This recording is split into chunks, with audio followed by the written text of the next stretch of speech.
Hi friends, मैं आकांक्षा Sharma GK with आकांक्षा में आपका स्वागत करती हूँ।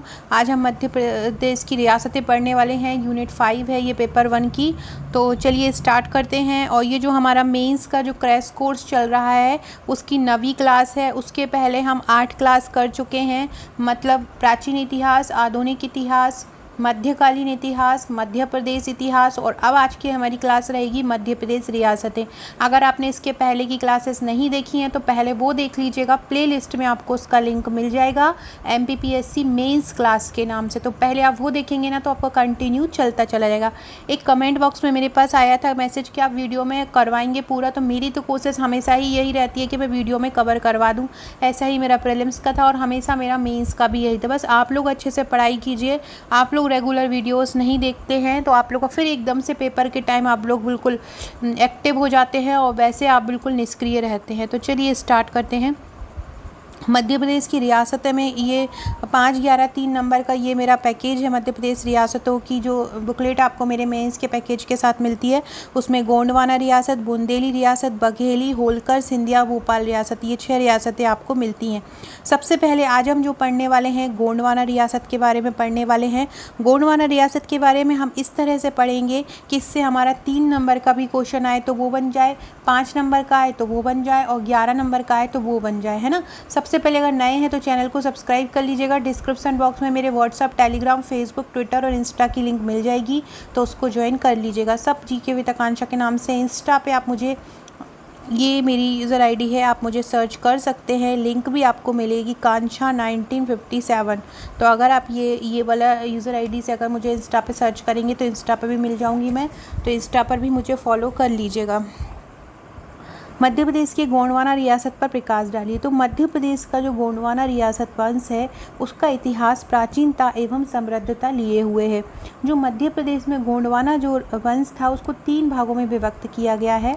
सबसे पहला है गढ़मंडला, क्योंकि मंडला में भी गोंड राज्य रहा था। दूसरा है देवगढ़ का गोंड राज्य और तीसरा है खेरला का। पहला किसका है? गढ़मंडला का, दूसरा है देवगढ़ का और तीसरा है खेरला का। अलग अलग भी पूछ सकते हैं आपसे और एक साथ भी 11 नंबर में पूछ सकते हैं। अगर एक साथ भी पूछे तो आपको ये पूरा 11 नंबर में पूछे तो आपको ये सब के बारे में लिख देना है, और 5 नंबर में पूछे तो आपको केवल इनके प्रकार लिख देना है, मतलब उनके जो जितने भागों में बटा हुआ था ना राज्य उसके बारे में लिख देना है। गढ़मंडला का राज्य, देवगढ़ का गौड़ राज्य और खेरला का गौड़ राज्य। अब हम पढ़ते हैं सबसे पहले जो गढ़मंडला का गौड़वंश था उसके बारे में। गढ़मंडला का जो गौड़वंश है उसकी स्थापना यादव राय ने की थी। गढ़मंडला के गौड़वंश की जो वंश की स्थापना थी वो किसने की थी? गढ़मंडला के गौड़वंश की स्थापना यादव राय ने की थी। किसने की थी? यादव राय ने की थी गढ़मंडला के गौड़वंश की स्थापना। अब हम देखेंगे कि गढ़मंडला का गौड़ वंश का विस्तार कहाँ कहाँ था। तो मंडला, जबलपुर, दमोह के सिंगौरगढ़, मंडला का रामनगर, नरसिंहपुर का चौरागढ़, सागर का राहतगढ़ और हरदा का मकड़ाई। गढ़मंडला का जो गौड़ वंश था इस प्रकार से बटा हुआ था: मंडला, जबलपुर, सिंगौरगढ़, रामनगर, चौरागढ़, राहतगढ़ और मकड़ाई। फ्रेंड्स, आप देख सकते हैं किस प्रकार से मैंने फ्लो चार्ट यूज़ किए हैं। आपको भी इसी तरह के फ्लो चार्ट यूज़ करना है। फ्लो चार्ट से जो आंसर रहता है बहुत सुंदर दिखने लगता है, आपका पेज बहुत सुंदर दिखने लगता है और आपको आंसर लिखने में भी बहुत मज़ा आता है। और सबसे मेन बात जो वहाँ पे हमको स्पीड मेंटेन करनी रहती है मेंस में, वो यहाँ पर स्पीड जो फ्लो चार्ट से होता है कि आपकी स्पीड मेंटेन रहती है, क्योंकि आप फ्लो चार्ट में अपना आंसर बहुत जल्दी जल्दी लिख देते हैं। अब गढ़मंडला के ये हमने सबसे पहले गढ़मंडला के गौड़ शासक में ये आपसे पूछ सकते हैं कि गढ़मंडला के गौड़ वंश के प्रमुख गढ़मंडला का जो गौड़ वंश था उसका क्षेत्र कहाँ कहाँ तक था या उसका क्षेत्र विस्तार कहाँ कहाँ तक था। 5 नंबर में आपसे पूछें तो आपको इस प्रकार से फ्लो चार्ट बना देना है। जो इतना सा जगह मिलता है, इतना गैप मिलता है आपको, तो उसमें आपको ये फ्लो चार्ट बना देना है। आपका 5 नंबर का जो क्वेश्चन है वो राइट हो जाएगा। इसके बाद आपसे पूछें कि गढ़मंडला में कौन कौन से प्रमुख शासक रहे थे, तो ये भी आपसे 5 नंबर में पूछ सकते हैं। तो संग्राम शाह रहे थे, दलपत शाह रहे थे, वीर नारायण रहे थे, हृदय शाह रहे थे, मधुकर शाह रहे थे, प्रेम शाह रहे थे, निजाम शाह रहे थे और नरहरि शाह रहे थे।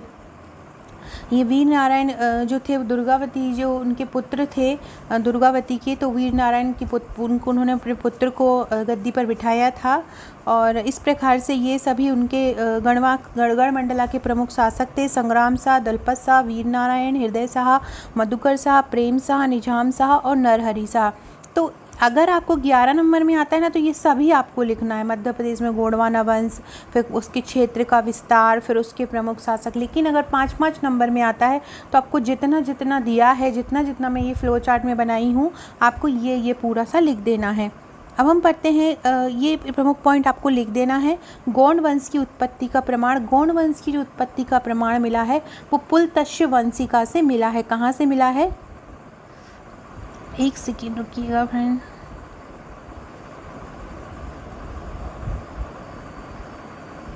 तो गोंड वंश की उत्पत्ति का जो प्रमाण कहाँ से मिला है वो पुलत्स्य वंशिका से मिला है। सिक्कों में संग्राम शाह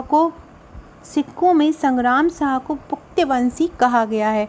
पुक्तवंशी सिक्कों में संग्राम शाह को कहा गया है। अब सबसे पहले हम इनके जो शासक थे उनके बारे में पढ़ लेते हैं। हम किसके बारे में पढ़ रहे हैं? हम गढ़ मंडला के बारे में पढ़ रहे हैं। गढ़ मंडला का विस्तार कहाँ तक था हमने वो पढ़ लिया, इसके प्रमुख शासक थे वो पढ़ लिए। अब हम इनके प्रमुख शासकों के बारे में एक एक करके पढ़ेंगे। ये जो इनके प्रमुख शासक हैं ये आपसे 5 नंबर में भी पूछा जा सकता है और आपसे 3 नंबर में भी पूछा जा सकता है। दोनों ही प्रकार से आपको ये पूछा जा सकता है। सबसे पहले पढ़ेंगे हम संग्राम शाह के बारे में। सबसे पहले हम किसके बारे में पढ़ेंगे? सबसे पहले संग्राम शाह के बारे में पढ़ेंगे। फ्रेंड्स, इसके पहले हम आगे बढ़े, मैं आपको अपने मेंस के पैकेज के बारे में बता देती हूँ। मेरा जो मेंस का पैकेज है वो 41 बुकलेट का है। मेंस का जो पैकेज है वो कितनी बुकलेट का है? 41 बुकलेट का है। 41 बुकलेट में आपको 12 बुकलेट 3 नंबर की मिलती हैं और 29 बुकलेट 5 नंबर और 11 नंबर की मिलती हैं। जिससे मैं ये पढ़ा रही हूँ, मेरा मेंस का जो कोर्स चल रहा है पूरा, मैं अपने नोट से ही पढ़ाती हूँ। तो आप देख सकते हैं कि क्वेश्चन आंसर्स किस प्रकार से कवर किए गए हैं, हर क्षेत्र को, हर टॉपिक को कैसे कवर किया गया है, कहाँ से फ्लो चार्ट का यूज़ करना है, माइंड मैप का यूज़ करना है, मैप का यूज़ करना है, तो किस प्रकार से हम करेंगे। और ये 12 बुकलेट 3 नंबर की मिलती हैं, 29 बुकलेट 5 और 11 नंबर की मिलती हैं। साथ में आपको हम 25 व्हाट्सएप के ग्रुप प्रोवाइड कराते हैं जहाँ पर भी आपकी तैयारी कराई जाती है। इन 25 ग्रुप में आपको आंसर राइटिंग कराई जाएगी। समय समय पर आपको यहाँ पे इम्पोर्टेंट क्वेश्चन दिए जाएंगे। कोई करंट अफेयर से संबंधित प्रश्न बनता है तो वो भी आपको यहीं पर कराया जाएगा। तो करंट अफेयर से संबंधित प्रश्न भी होगा। कोई भी क्वेश्चन करंट से संबंधित, कोई योजना आती है नई या करंट से संबंधित कोई इशू होता है जिससे संबंधित मेंस में प्रश्न आ सकते हैं, तो हम वहाँ पे आपको कराएंगे। तो ये 41 बुकलेट का जो चार्ज है वो 11,999 है। ये इसमें कुरियर आपका फ्री रहता है। अगर आप ये पेमेंट, अगर आपको ये लेना चाहते हैं तो आप मुझे व्हाट्सअप करेंगे। व्हाट्सअप पर आप मुझे अपना पूरा एड्रेस सेंड करेंगे, देन आप अपना पेमेंट करेंगे। कोई भी मोड जो आप ऑनलाइन चलाते हैं, फ़ोन पे, गूगल पे या आप कोई भी अकाउंट में करते हैं डायरेक्ट, तो वो पेमेंट आपका यहाँ पे अप्लाई होगा और फिर आप अपना एड्रेस सेंड करेंगे। 7 से 8 वर्किंग डेज़ में आप भारत में कहीं भी रहते हो वहाँ पर डिलीवर बाय कुरियर आपका डिलीवर हो जाएगा। तो आप ये ले सकते हैं अगर आप हमारे नोट्स लेना चाहते हैं। अब सबसे पहले हम पढ़ेंगे संग्राम शाह के बारे में। संग्राम शाह जो था वो गोंड वंश के सबसे प्रतापी शासक थे और इन्होंने सिंगौरगढ़ को राजधानी बनाई थी। ये संग्राम शाह पर टिप्पणी 5 नंबर में भी आ सकती है। तो संग्राम शाह गोंड वंश के सबसे प्रतापी शासक थे। सिंगौरगढ़ को इन्होंने राजधानी बनाया था। इनका मूल नाम जो था वो अमरदास था। इनका मूल नाम क्या था? अमरदास था। इनके शासनकाल के दौरान 52 गढ़ गोंडवाना राज्य में शामिल थे। जब इनका संग्राम शाह का शासन था उस समय 52 गढ़, गोंडवाना में कितने गढ़ थे? 52 गढ़ गोंडवाना राज्य में शामिल थे। इन्हें 52 गणाधिपति भी कहा जाता है। इनको क्या कहा जाता है? इनको 52 गणाधिपति भी कहा जाता है। तो गोंड वंश के सबसे प्रतापी शासक कौन थे? संग्राम शाह थे। इन्होंने सिंगौरगढ़ को राजधानी बनाया था। इनका मूल नाम अमरदास था। इनके शासनकाल के दौरान 52 गढ़ गोंडवाना राज्य में शामिल थे। इनको 52 गणाधिपति भी कहा जाता था। संग्राम शाह के जो पुत्र थे वो दलपत शाह और चंद्र शाह थे। अब हम पढ़ेंगे दलपत शाह के बारे में। दलपत शाह 1543 ईस्वी में दलपत शाह सिंहासन पर बैठा था। जैसे ही संग्राम शाह की डेथ हुई थी देन दलपत शाह जो थे वो गद्दी पर बैठ गए थे। इनका विवाह जो हुआ था वो 1542 ईस्वी में चंदेल वंशी राजकुमारी रानी दुर्गावती से हुआ था। तो दुर्गावती के पति कौन थे? दलपत शाह थे और उनका पुत्र कौन था? वीर नारायण था, जिसके बारे में मैं अभी बता रही थी आपको।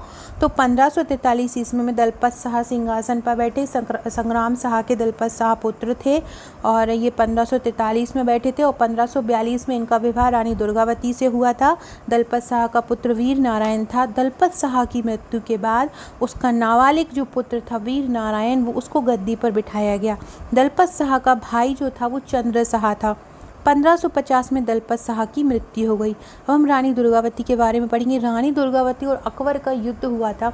अकबर के जो जितने भी क्वेश्चन बनते हैं उसमें ये क्वेश्चन बहुत इंपॉर्टेंट बन जाता है, क्योंकि हम गोंडवाना रियासत के बारे में भी पढ़ेंगे और रानी दुर्गावती भी ऑटोमेटिकली ही बहुत स्पेशल हो जाती हैं। हमारे मध्य प्रदेश में बहुत वीरांगना थी, तो ये रानी दुर्गावती से संबंधित क्वेश्चन भी इंपॉर्टेंट हो जाता है। तो ये वाला जो क्वेश्चन है वो किस तरह से पूछा जा सकता है मैं आपको अभी बताऊँगी। तो महोबा के चंदेल शासक कीरत सिंह चंदेल की ये राजकुमारी थी। रानी दुर्गावती कहाँ की? देखो, रानी और राजकुमारी में अंतर होता है। राजकुमारी शादी से पहले होती हैं और शादी के बाद अगर वो राजा से उनकी शादी हो जाती है तो देन वो रानी कहलाने लगती हैं। तो शादी से पहले ये चंदेल शासक जो कीरत सिंह चंदेल थी उनकी पुत्री थी, तो वहाँ की ये राजकुमारी थी। तो महोबा के चंदेल शासक कीरत सिंह चंदेल की ये राजकुमारी थी। रानी ने चौरागढ़ को अपनी राजधानी बनाया था। रानी दुर्गावती ने किसको अपनी राजधानी बनाया था? चौरागढ़ को अपनी राजधानी बनाया था। रानी ने अपनी कुशल प्रशासन क्षमता से गोंडवाना साम्राज्य को काफ़ी समृद्धशाली बनाया। मुगल शासक अकबर ने मुगल सत्ता की अधीनता स्वीकार करने रानी को फरमान भेजा था। अकबर रानी दुर्गावती के समय शासक था और अकबर ने उनको रानी दुर्गावती को फरमान भेजा कि वो अकबर की अधीनता स्वीकार कर ले, लेकिन रानी ने उसको रिजेक्ट कर दिया, ठुकरा दिया। 1564 में आसफ खां के नेतृत्व में गोंडवाना राज्य पर आक्रमण हुआ। ये समय भी याद रखिएगा, 1564 ईस्वी में आसफ खां के नेतृत्व में गोंडवाना राज्य पर आक्रमण हुआ। रानी दुर्गावती के नेतृत्व में गोंडवाना सेना और आसफ खां के नेतृत्व में मुगल सेना के बीच भीषण युद्ध हुआ। रानी दुर्गावती के नेतृत्व में युद्ध हो रहा था और गोंडवाना सेना और आसफ खां के नेतृत्व में दोनों के बीच बहुत भयंकर युद्ध हुआ। अंततः युद्ध लड़ते लड़ते रानी दुर्गावती वीरगति को प्राप्त हुई और यह युद्ध अकबर की गोंडवाना विजय कहलाता है। अब ये जो हमने अभी तक रानी दुर्गावती के बारे में पढ़ा, इससे क्वेश्चन ऐसा आ सकता है, अकबर की गोंडवाना विजय के बारे में समझाओ, गोंड वंश और मुगल साम्राज्य में संबंध बताओ।